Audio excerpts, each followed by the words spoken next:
Dans cette vidéo, je poursuis avec vous la discussion sur comment s'assurer de décrocher un job à l'issue d'un entretien d'embauche. Il y a 2 semaines de cela, nous avions déjà parlé des erreurs simples mais malheureusement fatales qu'il ne faut pas commettre si vous voulez avoir votre job à l'issue de votre entretien.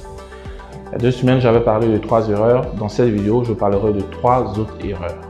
Si vous avez raté les vidéos précédentes, rendez-vous sur nos pages Facebook, TikTok ou YouTube pour rapidement vous mettre à jour. Je suis Dr Gomez Agou, votre stratège de vie, et vous suivez les secrets de la réussite avec Gomez Agou.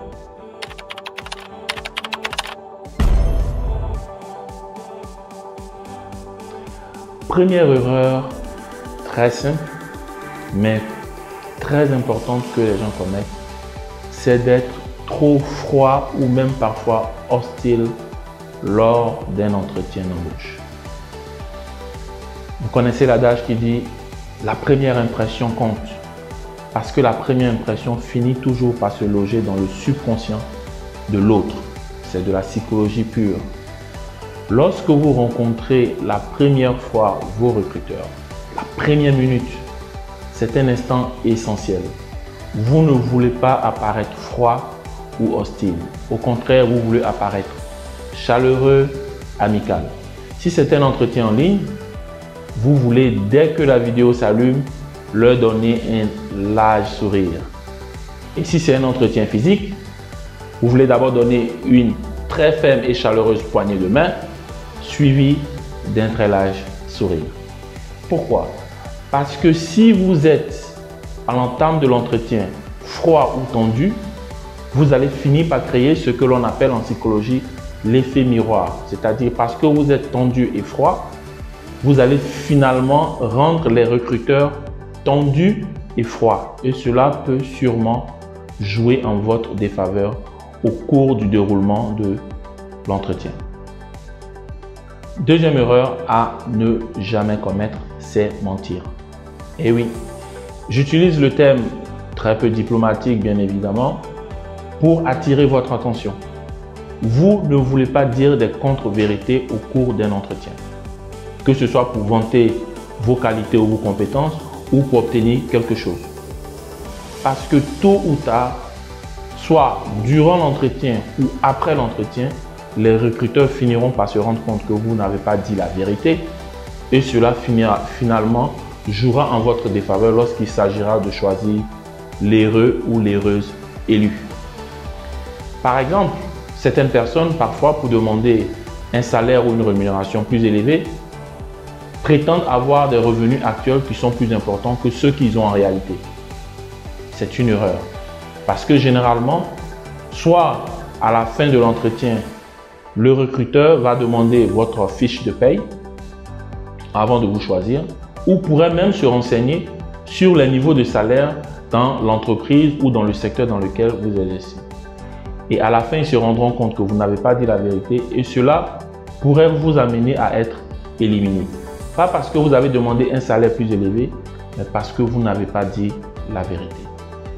Une autre erreur du même type que les gens commettent, c'est de mentir par exemple sur leurs compétences ou leur technicité professionnelle. C'est une erreur. Pourquoi?